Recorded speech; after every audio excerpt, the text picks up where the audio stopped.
No, we are good to go. What's up, Ines Loopy said, would you like the media? We get things going here. We get the live going. We gotta get the first. I didn't send all the pictures over, did I?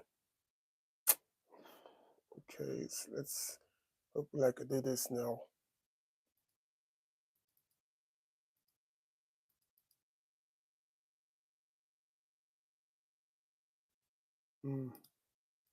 Can't believe I've done all of that work and then didn't send over the pictures. Here we go. Let's get these in. Drop. What's up? What's up? What's up? I hope you got a chance to watch Towards the Vendolin. We're gonna go over that right now, but we got to give you something to look at. I just can't have just a plain old blank screen, can I? So as soon as I get these pictures across, and where are we?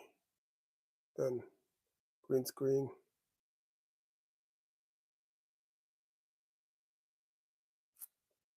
Where are we?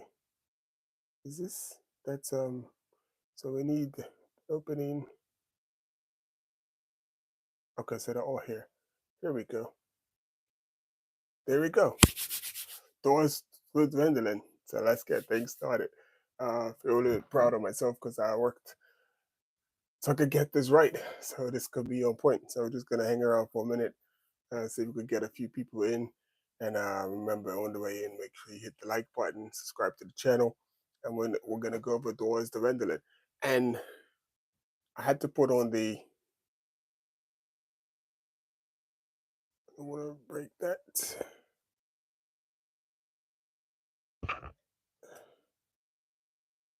Yes, okay. So I had to put on the hoodie, the black one, because it's definitely a dark day for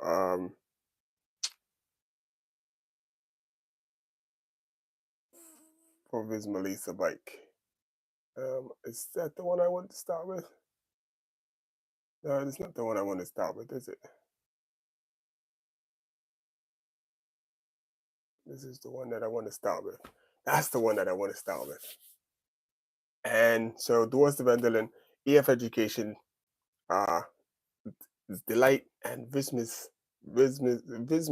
Self Destruction. It was flipping amazing to see what happened today. So basically, we see NEILSON POWLESS. He won today. Amazing win today. How he won was beyond me. And so you can see behind me. So like there, you can see behind me how he won today is just beyond me because it was 3 versus 1. In most circumstances, he was never supposed to win that, and I would say 9 times out of 10, you're not going to win in this situation against Visma Lease, like possibly the strongest, one of the strongest teams in the world. So let's get it started. So the self destruction of our Visma and the delight of EF Education, who couldn't believe that they won today's race. So how did it start? It started off with at 71. Well, the race was 168K long. Let's start right there. So this is towards the Vendolin, and then this is like the precursor to Flanders, which is on Sunday, which is the bigger race, and it's got more couple climbs in it. It's a harder race and it's longer. But this is the race preceding it. So this happens on Wednesday. I was there last year. This is a smaller race, but if you attend this race, you would never know it's a smaller race. The way they just do everything is just so immaculate, pretty much. So 71 kilometers to go.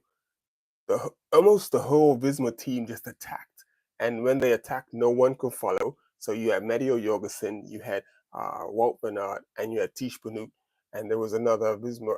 I can't remember his name, but he was part of the he was part of the team, just driving everything and just drove it, and they just rode away from everybody. And I was like watching this and like, wow! And it was on one of the little climbs, little bergs, and when they went away, just no one was able to respond. And I was like, wow! Like everyone's been, it's been so much talk about Visma and how they aren't performing and stuff, and then it just looked like, holy cow! the answer in everybody. They're just coming to the fore. All of that talk about what's going on, and they're too technical. They sweat small details too much. And here it is. It's like this move was just like when I was doing something else. I don't know where my head was at. Then I remember, I think the race has started, and I turned the race on just in time, just to see this move and them go away. And it was just an amazing move. But then what follows that is that the chase was went on, and it broke down. Like the peloton, just after that, it just destroyed the peloton. And then we went down to like this group that stayed about this group that you see here. It went to like groups of four, groups of two, three, and as they were trying to catch back up to Visma Lease bike, they they were breaking up, coming back together, breaking up, coming back together. But they ended up finishing together.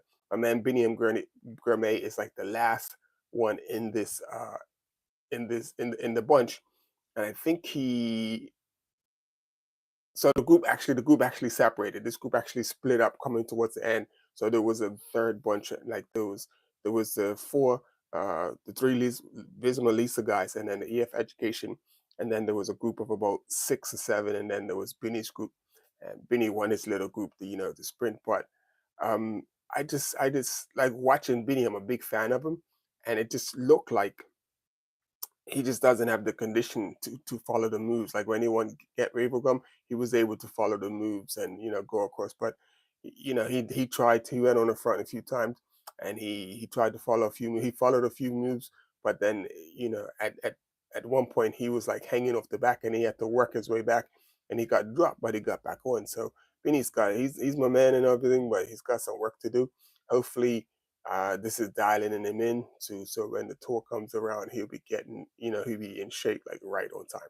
So that was that part. Like Benny didn't wasn't able to. But anyway, the chase wasn't able. They got within about 20 seconds maybe, but then it went out to about a minute, and then it was like going back and forth a little bit. But they once the three out front from Visma Lisa bike started working together, that was it. And then they caught Nielsen Paulus, who was actually in a breakaway, and when they caught up to him, he was the only one strong enough from the breakaway to be able to hang on to the Visma.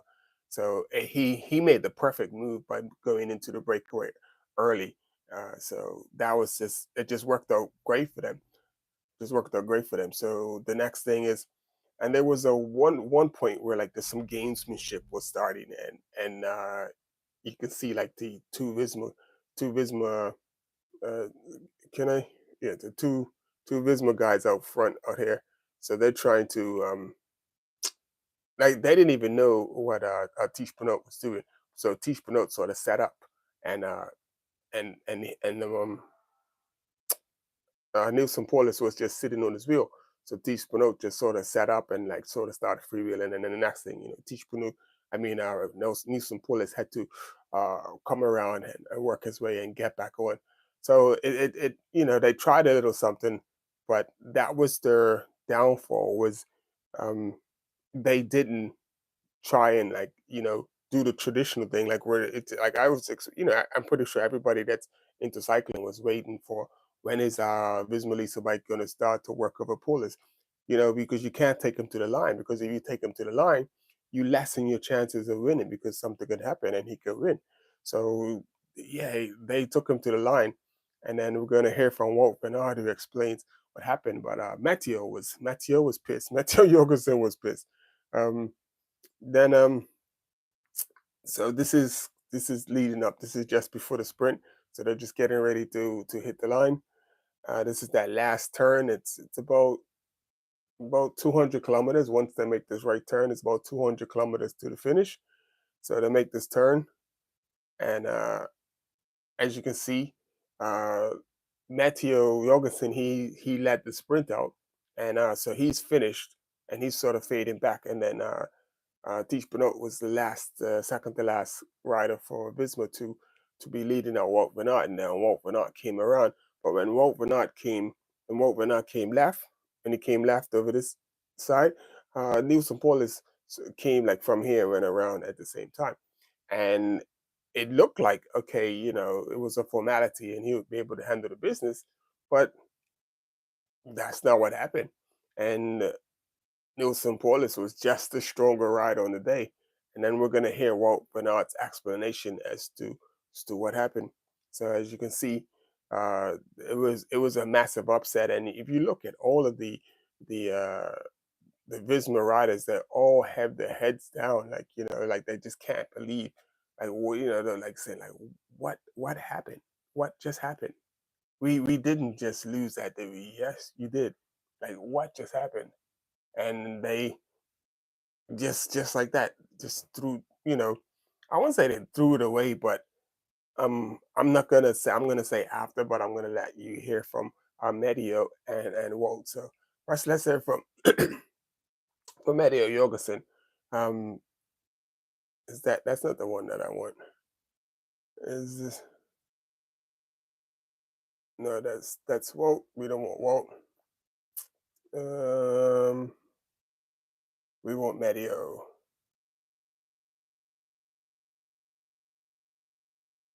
So I might have to just leave that because I might not have sent the Matteo picture over. Okay, so you can see him anyway. Yeah, I didn't think I sent the Matteo picture over. So that's let's hear what Matteo has to say. Hopefully you can hear it good.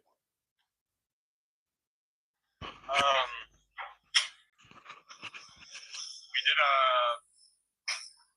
beautiful race up until 10K to go, and we decided to go for the sprint with Wout,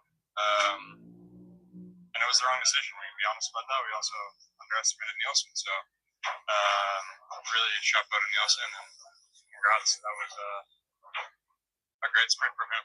You didn't feel like you could win against Wout Van Aert, the talent of sprinter Wout? That's a real surprise. No, I wouldn't say it's so much of a surprise. I know Nielsen. I know how fast he is. Super explosive, and yeah, we just wow. And also in the car, they decided to go for the sprint instead of attacking. And yeah, this is a decision we made because we weren't super confident with the gap we had at a certain point, and we made the wrong decision. It's simple. He said they just made the wrong decision. So I hope you was able to hear that. And that's the crazy thing. It's like just it's almost a formality. If you have the numbers, if you outnumber another team, you don't take them to the line. You work them over, and that was the big surprise that they didn't. Yeah, I'm fully responsible for Sorry. this loss because it was me that made the call. We would go for a sprint. Okay, sorry. I wanted to start that from the beginning. But yeah, I was saying that when you have the numbers, you just automatically go for you just automatically you try to work the other rider over. So let's hear from Walt Van Aert and like let him explain what happened.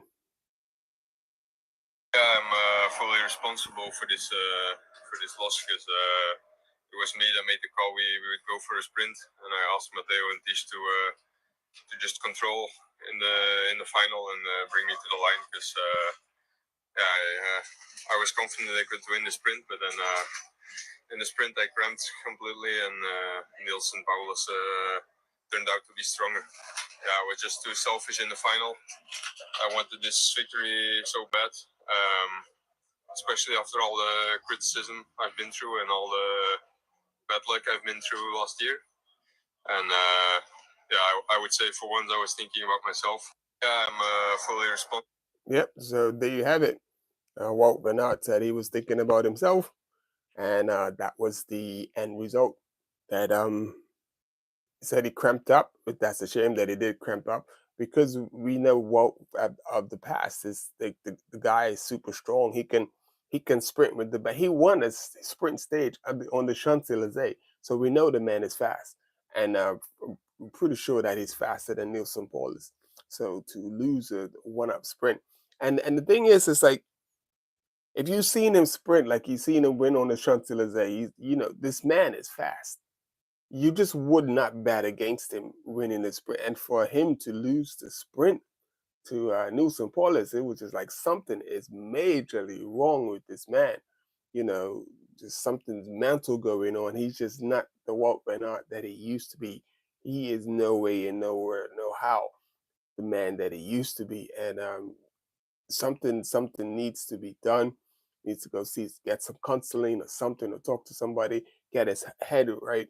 And he's just done an extensive block of training, at altitude. It's like he's coming in and he's ready to rock and roll and he's fit. And for him to be cramping up, it's like wow. And that also comes down to probably not having the race miles and not doing as many races as everybody else. And so that might have a thing or two to do with it as well. So, but hey, it is what it is, and it's unfortunate. It's unfortunate. I mean, I was like, once they were like 10K to go, it almost seemed like a formality that Walt Van Aert's going to get this. It's no one that could you know, no, it's nothing could stop them. But I did find, even though I would have put my money on Walt to win the sprint, and knowing how strong he is in the sprint, I still would have not taken Nielsen Paulus to the line.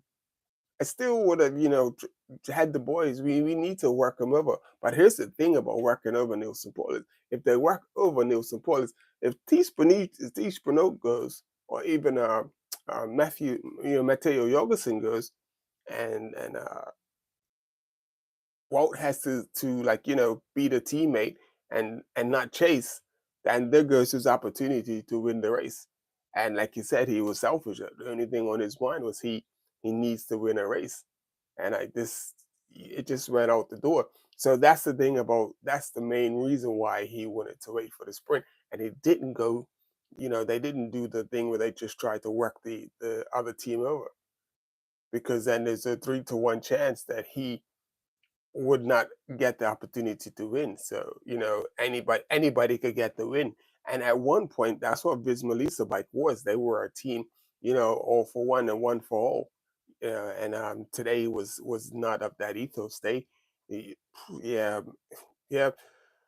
What we're not, you got it drastically wrong. But to stand up and say what happened, it's good and it's refreshing to hear. So we don't have to speculate, what happened and this and that, and that, and a lot of people, a lot of the fans are not going to like it, but it's good to just know the truth and what actually happened.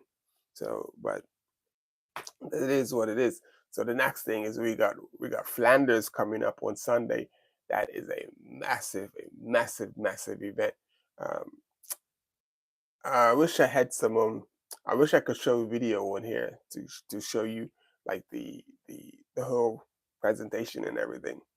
Why when I get on there, I start getting like sleepy. This is crazy. But anyway, yeah. So I mean, this is no, that's the wrong one. There we go. And then I think I had a bigger picture of him. Where's the nice big picture? Yeah, that's the big picture, but doesn't look great, does it? Anyway, there it is. Towards the Wendelin, EF Education, the delight, and Visma, the self destruction. Like, and that was like, it happened in real time. And it just like, wow. Just wow. Anyway, in this Louis, Say With Your Legs Media. And all those people on Instagram that are watching the Instagram, really appreciate you.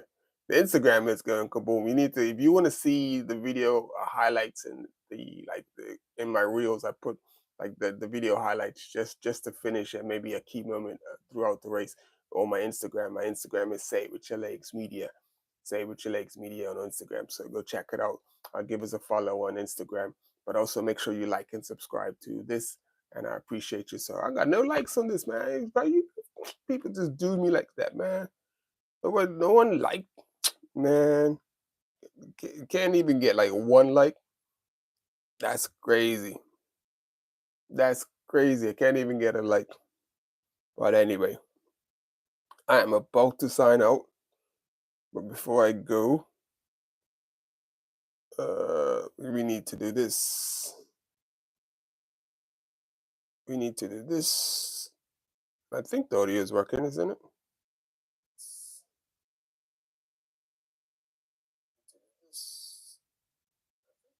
I didn't even see the question from Adam. How do they go fast while riding on there because bikes? So um, Adam needs to fix that.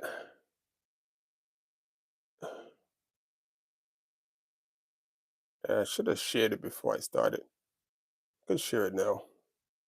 I got 2 likes. Yo, what's up? What's up? What's up?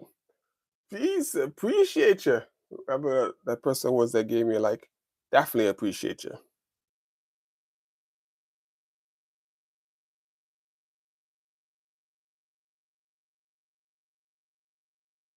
Posty. So I'm just sharing it to Facebook real quick, and then I'm gonna get up. I should have done that first. Should have shared it to Facebook first, but hey, it is what it is. Anyway, people, I am out. I appreciate you if you're tuned in, locked in, and I'm gonna be here for the review of Flanders after Flanders is done, and then we'll do the same thing. We'll try to do it up.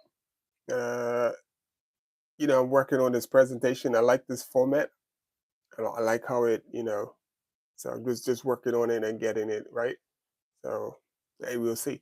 But the only thing is I can't bring like video in this format. So I can only bring like the still pictures. But it is what it is. It's pretty cool. I guess people like the reels and they like the I guess this is like it's almost like being on TikTok live or Instagram live. Very similar, but only thing is on YouTube. And what's cool is though on YouTube, you can actually earn some money on YouTube.